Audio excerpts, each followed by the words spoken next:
Hello, everybody. My name is Jennifer Nieto-Albarran. Thank you so much for joining us today on Let's Talk Mentoring. Thank you, everyone, for being here. I ask that if everybody please put their microphones on mute, please. And if you have a question or a comment at any point, just raise your hand and or use the chat room for your questions or comments. Also, I would ask if everyone please put their name, their agency, company, or business that they're with, so that we can introduce everybody in the chat room as well. So let's get started. So today's topic is volunteer needs. So our guest today is Cheryl. Hi, Cheryl. How are you doing? Yeah, I believe you're on mute. It's okay. Now, good. Jenny, I'm great. How are you? I am great. Congratulations on the wedding, by the way. Thank you. You're welcome. So Cheryl, tell me a little bit about yourself. You are working at P4K right now. Tell me a little bit what you do and how you got involved with P4K. Sure. So I just reached my 5-year milestone here with Partnership for Kids, and I have been in the nonprofit field since I graduated from college back in the Stone Age. And I have always been in nonprofits that advocate for children. And so that's something that I'm very passionate about. And for the first 20 years of my career, I worked in adoption foster care and worked with families who really struggled and really had situations in their life that made it very challenging for them to be safe, nurturing parents to their children. Mm-hmm. And when I started looking for a new opportunity a little over 5 years ago, I was so intrigued by Partnership for Kids because as I continue to learn more about our interventions and how we serve children and youth in our community, for me, for my own spiritual call, it really felt as though this was true prevention work. This was the opportunity to provide the interventions early for our young people so that they had the skills, the resources, the support systems, not just to stay in school, but to be successful in life. And starting, so that when they're planning their family, they are prepared to be safe, nurturing parents. And so it really is starting at the beginning. Mm-hmm. And that's what really excited me. I felt like child abuse prevention starts with not just education, but wrapping supports around a population of children who just need extra help. They need more guidance and support than some, and it just felt like the right time for me and the right mission for me. Right.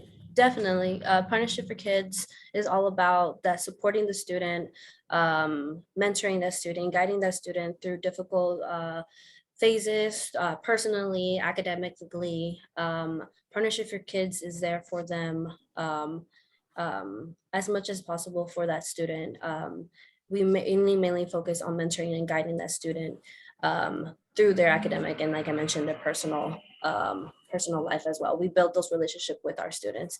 And why is mentoring to you significant?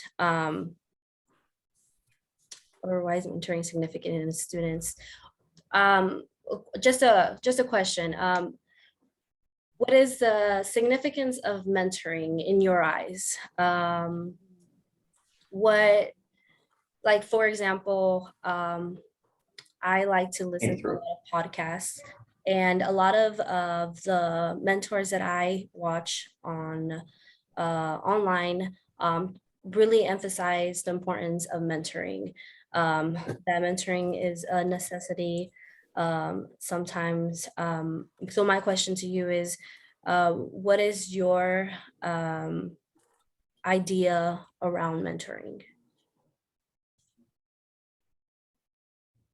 Every single one of us is a mentor. Mhm. Every person we encounter professionally, academically, socially is a mentor, even if we encounter them for 15 minutes at the grocery store. The difference is that those experiences can impact us for positive or for negative, right? And so we are constantly, as a community, we're constantly influencing one another negatively or positively.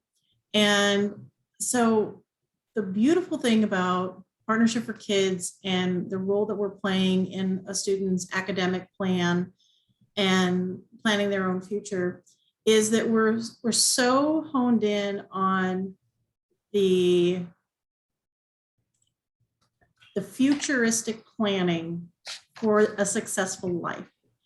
And we bring in volunteers and mentors and staff who truly understand that and are looking at this as a way to say, even if my encounter is minimal, even if my volunteer time is just an hour or two, or if I'm making that commitment, twice a month for the academic school year, it is so powerful. We can all think of opportunities or times when we've encountered somebody negatively and we've thought, oh, I never want to be that person. I never want to be the person who treats a waitress or a waiter that way. Right? Or we think about it and we think, oh my gosh, did you notice how so-and-so, I just loved how that person always returns a grocery cart, even if it's not theirs. Those are mentoring moments that are just little in the community.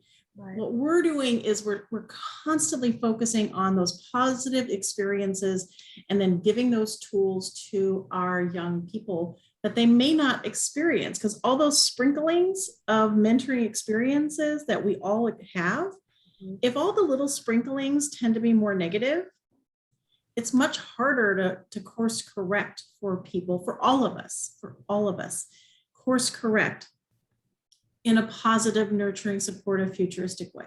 Yeah. And so we're so intentional with that here at P4K. And that's one of the things that I really am proud of.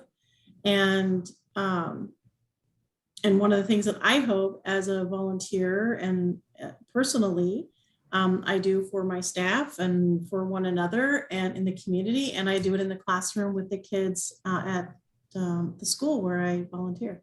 Yeah, definitely. I agree as well. I feel like even those 2 to 3 hours that for example, for our goal buddy and our book buddy, that's a 2-hour commitment a month program.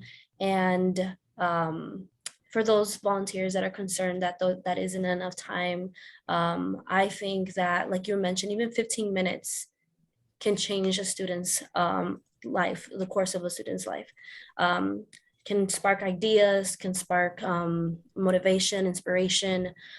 So I feel like for those who are concerned that it isn't enough time, know that it is definitely more than enough time to impact a student's life. You mentioned that you are a mentor. Tell me a little bit more about that. I have been mentoring at Franklin Elementary for a few years now, and I absolutely love it. So I've decided that the role that best suits my personality is to become a goal buddy. We still need book buddies, but I love connecting with our students. I love the small group opportunity. And again, thinking in terms of those sprinklings, right? The sprinklings of positive interactions versus negative interactions.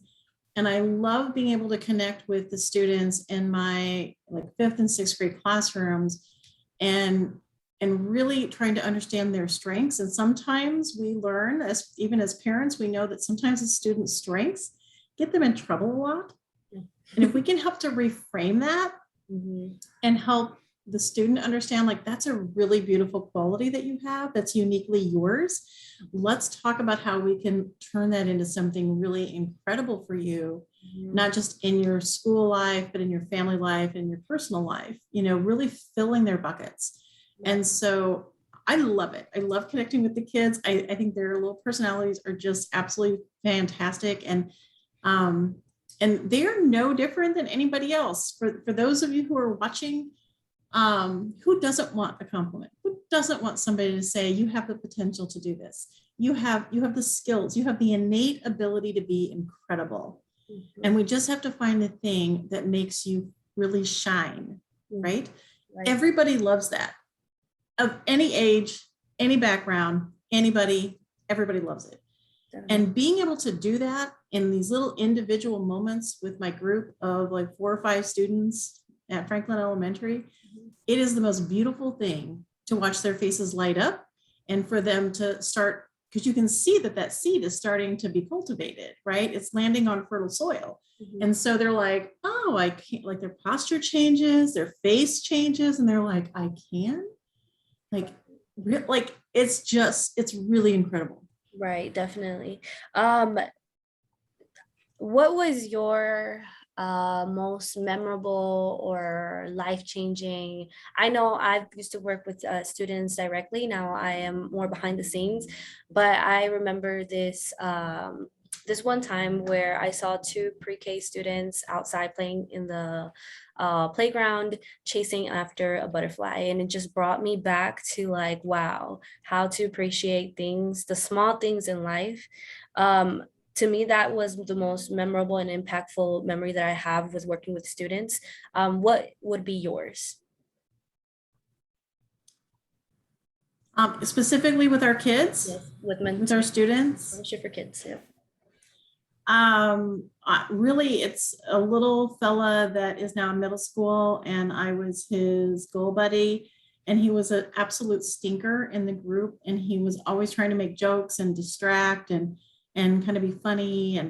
And at the beginning, like in the first couple of meetings, I was a little like, oh, like focus, we're trying to work we get a curriculum assignment each time I show up. These are the things that I have to cover, And then finally, I think it was maybe just like meeting 2 or 3 or something. It was early.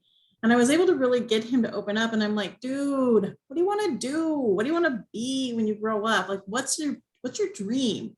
Mm-hmm. And he wanted to be a comedian. And I was like, oh, gosh, of course you do. Yeah, of course you do. Yes. No wonder. Like, I was just like so elated to hear him say that. And then the look on his face, right? Like I could tell so many people had said, no, you can't. That's dumb. Mm-hmm.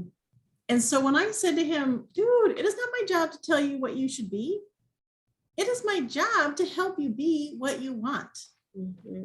And so then we talked about who his favorite comedians were and where they went to college. And he was blown away that they would go to college. And I'm like, you don't become a millionaire and have TV shows and be a movie star mm-hmm. as a comedian without professional training. Right. Like you have to have these things. Mm-hmm. And so then I gave him assignments and he had to do research. And it was such an eye-opening experience for him because he was so resistant in the beginning. Mm-hmm.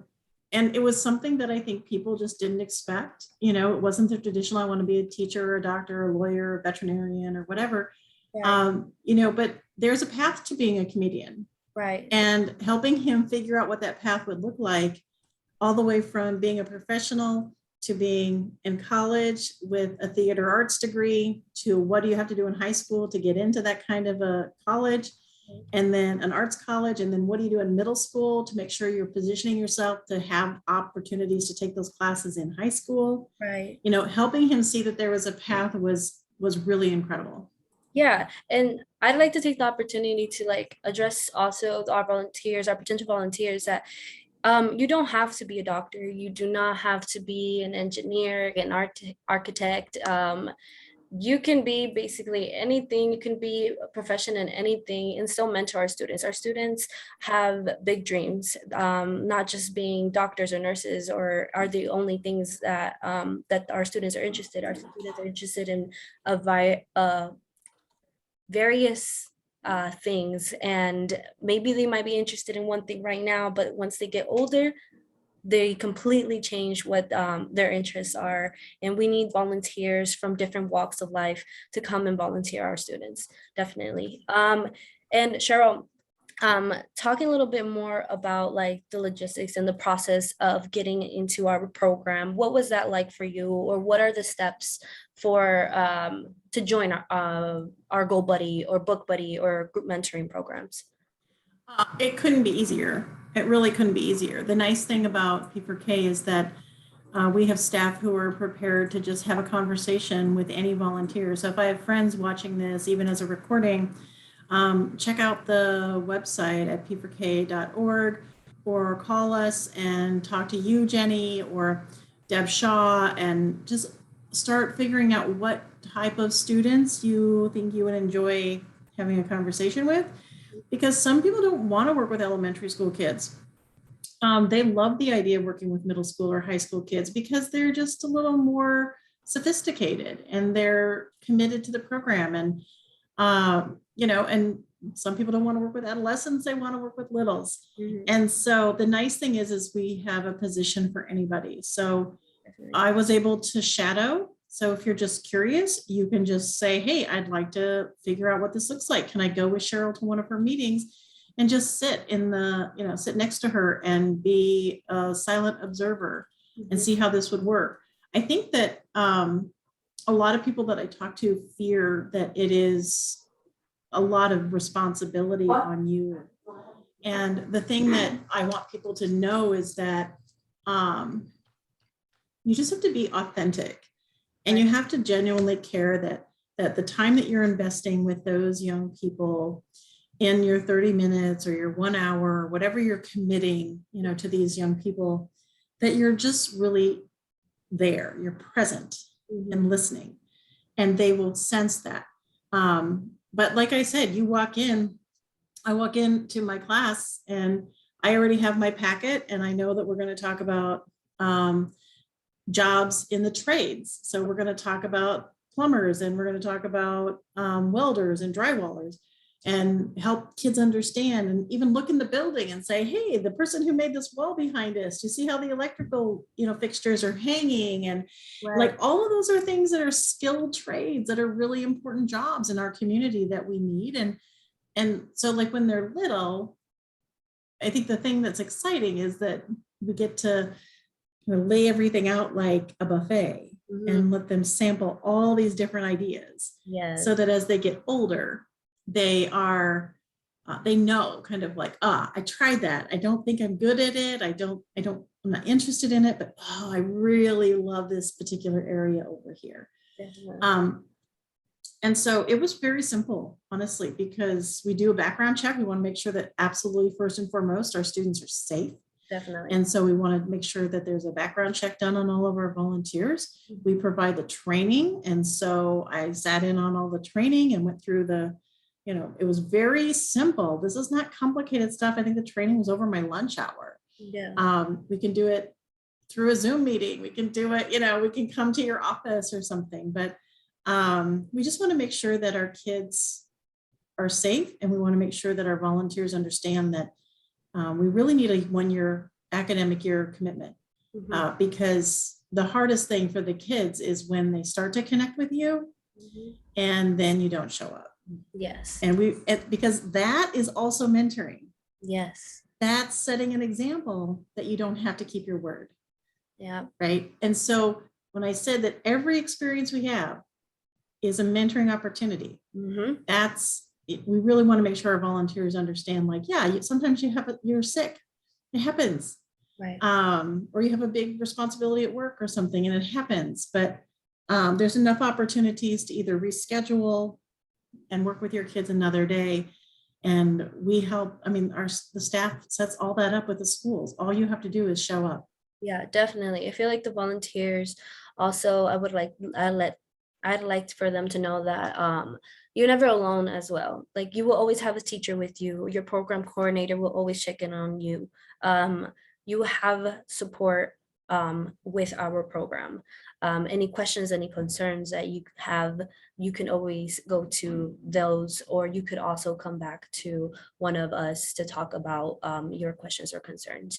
But always the program coordinator and this teacher, the OPS teacher, will be there with you if any concerns come up or questions. And then also, yes, so we always make sure we prioritize our student safety, making sure we get those backgrounds checked. And then we also ask for, so our mentoring programs are for 19 years or older. So that is another qualification for our mentoring programs. And I believe there's so many more things, and like you were mentioning, you can set up a meeting with me, with Deb Shaw. She's the recruitment specialist on Partnership for Kids.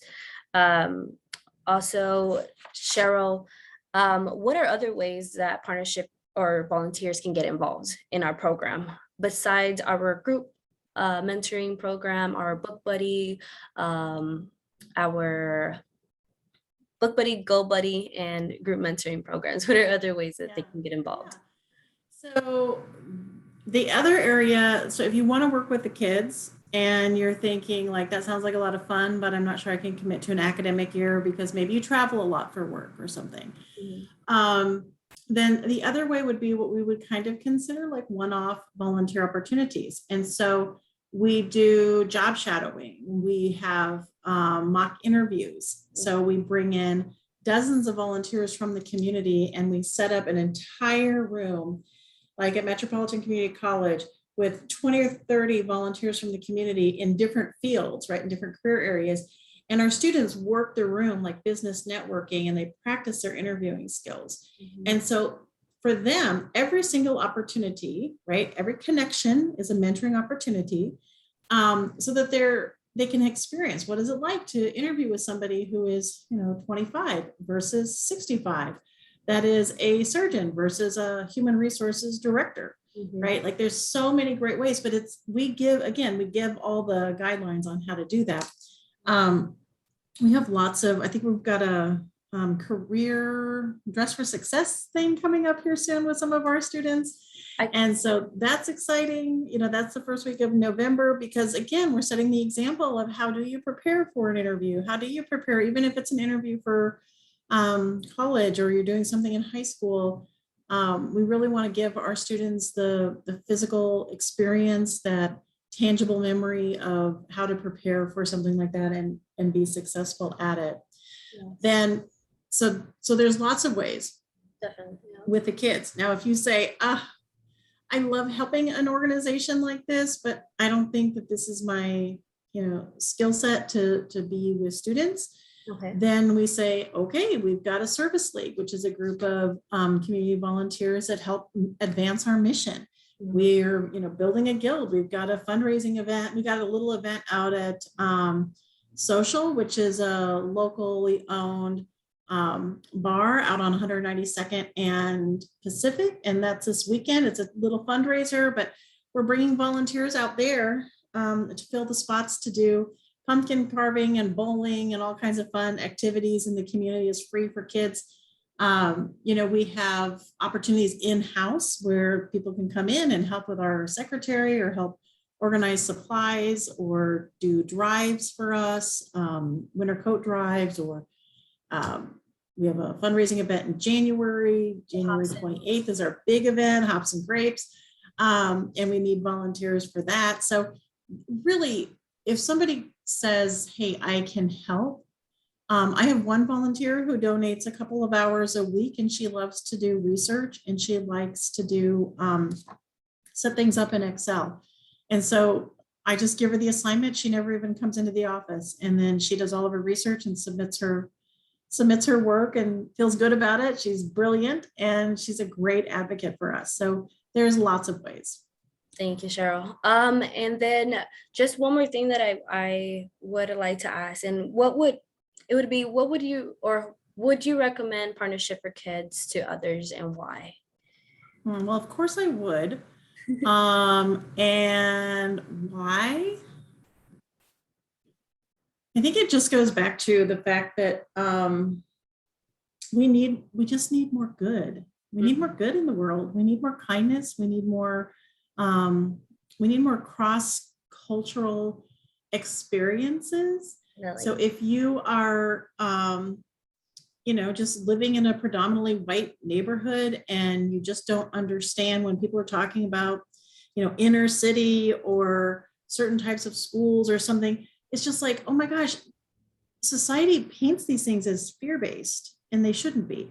Mm-hmm.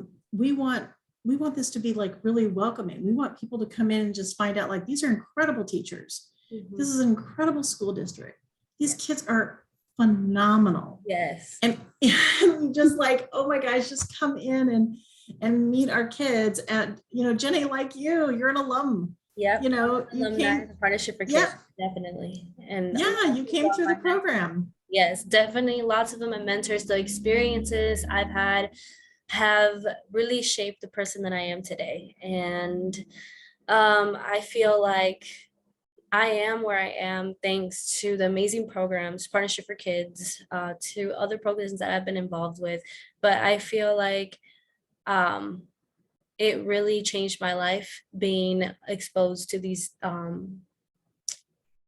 to going to college fairs or college campus visits, doing the mock interviews, talking about time management, talking about emotional, how to deal with emotions or stress and stuff like that. I feel like all of that has shaped me and grounded me into the person that I am today. So definitely, if you are considering to be a volunteer or a mentor, please do so. Especially right now, we need group mentors for our sixth graders, seventh graders, eighth, well, sixth through 10th grade, but specifically right now, our sixth graders. We really, really do need group mentors for them. Um, and if you're interested in working with our students, please definitely sign up, apply, set up a meeting with me, set up a meeting with Deb Shaw. If you would like to shadow as well, please let us know. I'm going to leave my information in the chat room down below. Cheryl, thank you so, so much for being here today and everyone else for being here today. It was an amazing conversation and experience today to have you here with me. So thank you so much. And also one more thing that I would like to mention. Thank you so much to Mentor Nebraska for helping us launch Let's Talk Mentoring as well. So everyone, thank you. And if you have any questions, comments, or concerns right now for me or Cheryl, please go ahead and put them in the chat room, or you can also mute and ask them as well. I'm gonna give a few seconds for that. And for those who might watch this afterwards, just you can always check me out on Facebook, or you can email me at work at cmurray@p4k.org. And just drop me a note and let me know how you how you feel about the organization and what questions you might have, and see if we can find a right place for you here so that you can be part of kind of sprinkling positive and supportive messages to all of our kids. Thank you, Cheryl. Oh, and then one more thing, sorry. There was a comment in the chat room. Let me read it real quick. So we will close off on that little quote. It says, guidance for students who might not have those positive influence within their lives. Definitely we do need those, we do need people to guide our students and influence our students, bring them into a positive mindset, or just keep pushing them if they already are in that positive mindset, just to keep pushing them on forward. So thank you so much, everyone. And I hope you guys have a beautiful day. Thank you. Great. Thanks, Jenny. Thank you. Bye-bye.